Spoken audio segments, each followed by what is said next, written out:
আসসালামু আলাইকুম। ভালো আছেন সবাই? বই পড়া নিয়ে অনেকের অনেক ধরনের কথা শোনা যায়। অনেক ধরনের পরামর্শ অনেকে খোঁজে যে বই কেন পড়বো বা কীভাবে পড়বো। আমি পাঠ্য বইয়ের কথা বলতেছি না, আমি বলতেছি যে আউট বই আমরা যেগুলোকে বলি। বাংলাদেশে এটা আউট বই শব্দটা চলে আসছে, বাট সারা পৃথিবীতে মানুষ আসলে এটাকে আউট বই বলে না। এটাকে অনেকটা নেসেসিটি বই বা প্রয়োজনীয় বই বলে। আপনি দেখেন আমেরিকাতে প্রতি 4 জনের একজন লোক বই পড়ে, এবং আমেরিকায় বা জাপানে বই পড়ার হারে ওরা পৃথিবীর সেরা। জাপানে অন্তত 2 জন লোকের 1 জন লোক বই পড়ে, এবং অবাক হবেন এদের অন্তত 40% হচ্ছে 60+ এইজের লোক, যাদের বয়স 60 বছরের উপরে। আপনারা হয়তো জানেন যে জাপানে বয়স্ক লোকের সংখ্যা বেশি এবং সরকাররা তাদেরকে প্রমোট করে থাকে।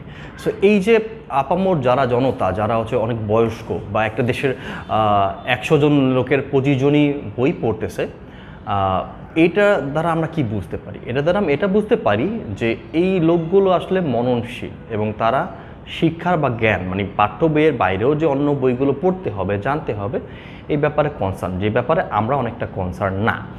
এখন তাহলে প্রশ্ন উঠতে পারে যে আমরা তাহলে কি করব? আমরা কীভাবে এটা করতে পারি? আমরা তাহলে যেটা করতে পারি সেটা হচ্ছে বই পড়ার অভ্যাস তৈরি করতে পারি।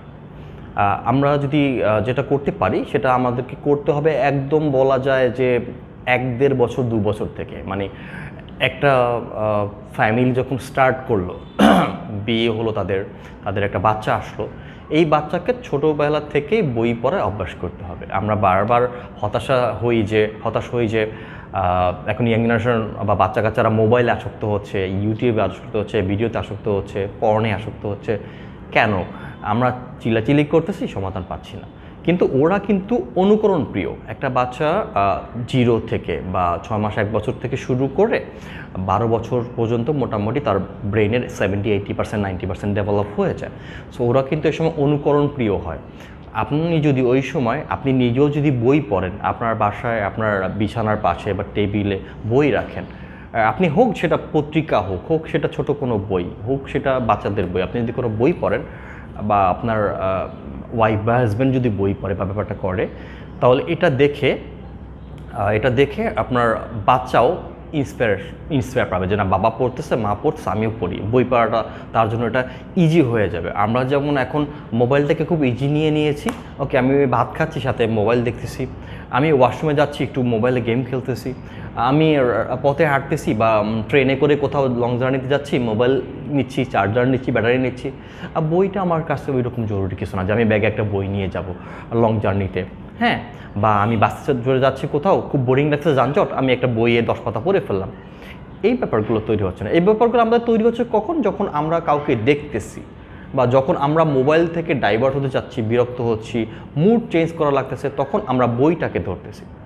আর আরেকটা ব্যাপার আমাদের মধ্যে প্রচলিত আছে যে পাঠ্য বই পড়ো, ভালো রেজাল্ট করতে হবে, ভালো পর্যায়ে যেতে হবে, কেন বাইরের বইগুলো পড়বা, তোমার তো সময় নেই। আপনি যদি একটু সময় ম্যানেজ করে নেন, তাহলে আপনি প্রতিদিন যদি 1-2 ঘন্টাও সময় বইয়ের জন্য রাখেন, আপনি অবশ্যই চাইলেই এটা করতে পারবেন। কারণ আপনি প্রতিদিন অন্তত 4-5 ঘন্টা 6 ঘন্টা আপনি অনলাইনে সময় দিচ্ছেন, আপনি ভিডিও দেখতেছেন, আপনি মোবাইলে ঘাটাঘাটি করতেছেন, অনেক কাজ করতেছেন।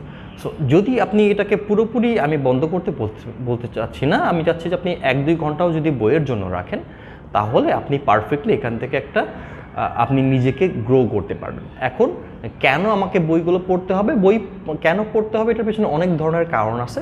আমি যেটা মনে করি, আপনি আপনার নিজের দেশ, নিজের ইতিহাস, নিজের সংস্কৃতি, নিজের ভাষা, এই ব্যাপারগুলো জানতেও আপনাকে বই পড়তে হবে।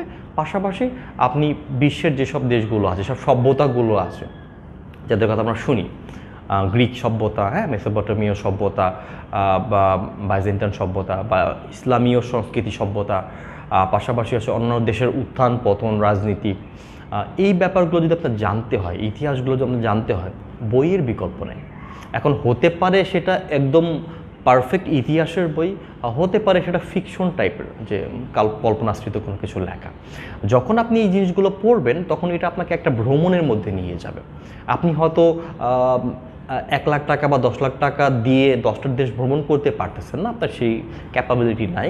কিন্তু আপনি হয়তো 1000 টাকা দিয়ে 4-5টা বই কিনে 5টা দেশ সম্পর্কে জানতে পারতেছেন, গ্রহণ করে আপনার চিন্তা জগতে আপনি ভ্রমণ করতে পারতেছেন, আপনি মননশীল হচ্ছেন, 10 দেশ সম্পর্কে জানতেছেন, বাংলাদেশের 10 রকম ফ্যাক্ট সম্বন্ধে জানতেছেন, আপনি ইতিহাস সম্বন্ধে জানতেছেন, আপনি রাজনীতি সম্বন্ধে জানতেছেন, আপনি ব্যক্তিত্ব সম্পর্কে জানতে পারতেছেন, ধর্ম সম্বন্ধে জানতে পারতেছেন, পরিবার সম্বন্ধে জানতে পারতেছেন, এবং এই ব্যাপারগুলো কিন্তু আপনি শেয়ার করতেছেন। জানা অজানায় আপনার চিন্তা চেতনায় মননে কিন্তু এই ব্যাপারগুলো একটা প্রভাব পড়তেছে। আপনি হয়তো আজকে বুঝতে পারতেছেন না, 10, 15, 20 বছর পর এই আপনার এই জানার ব্যাপারটা, এই ক্ষেত্র যত আপনার বাড়বে তত আপনি মননশীল হবেন, তত আপনি ধৈর্যশীল হবেন, এবং আপনি ধীরে ধীরে মানুষকে প্রভাবিত করতে পারবেন। আজকে মানুষ বলে যে আমি ভাইরাল হব, মানুষকে প্রভাবিত করব, হ্যাঁ, লাখ লাখ সাবস্ক্রাইবার আমার থাকবে, লাখ লাখ লোক আমাকে চিনবে, কিন্তু আপনার কথার মধ্যে যদি পরিশীলিত ব্যাপার না থাকে, আপনার আচরণের মধ্যে যদি পজিটিভ ব্যাপার না থাকে, তাহলে আপনাকে কিন্তু মানুষ সহজে মনে রাখবে না। আজকে ভাইরাল অনেকেই হয়, কিন্তু দিন শেষে তারাই টিকে থাকে, তারাই এক্সিস্ট করে যাদের মধ্যে মননশীল ব্যাপারটা আছে, শিক্ষার ব্যাপারটা আছে, হ্যাঁ, সংস্কৃতি বোধের ব্যাপারটা আছে। তো যারা নিয়মিত বই পড়বেন তারা এই ব্যাপারটা ইনশাল্লাহ ডেভেলপ করতে পারবেন। সেক্ষেত্রে আমার একটা পরামর্শ হবে, আপনি সব ধরনের বই পড়ার চেষ্টা করবেন। আপনি শুধু রোমান্টিক জনরার বই পড়লেন না, আপনি রোমান্টিকের সাথে থ্রিলারও পড়তে পারেন, ফিকশন নন ফিকশন পড়তে পারেন।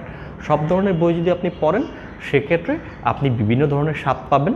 সেখান থেকে আপনার পছন্দের একটা বা দুটো বা তিনটা জনরা বা তিনটা সেক্টর বই হয়তো আপনার পড়তে ভালো লাগে, সেগুলো পড়তে পারেন। পাশাপাশি আপনারা যারা ইন্ট্রোভার্ট আছেন, যারা মনে করেন যে আমার তো কোনো ফ্রেন্ড নাই, বন্ধু নাই, আমি কেমনে কী করব, তাদের জন্য বই হচ্ছে সবচেয়ে বেস্ট একটা বন্ধু। যার ফলে এই বই পড়ুয়া বা বই লেখে যারা লেখক পাঠক, এদের একটা বড় সার্কেল আপনি তৈরি করতে পারবেন বলে আমার বিশ্বাস। ধন্যবাদ সবাইকে। জীবন সুন্দর।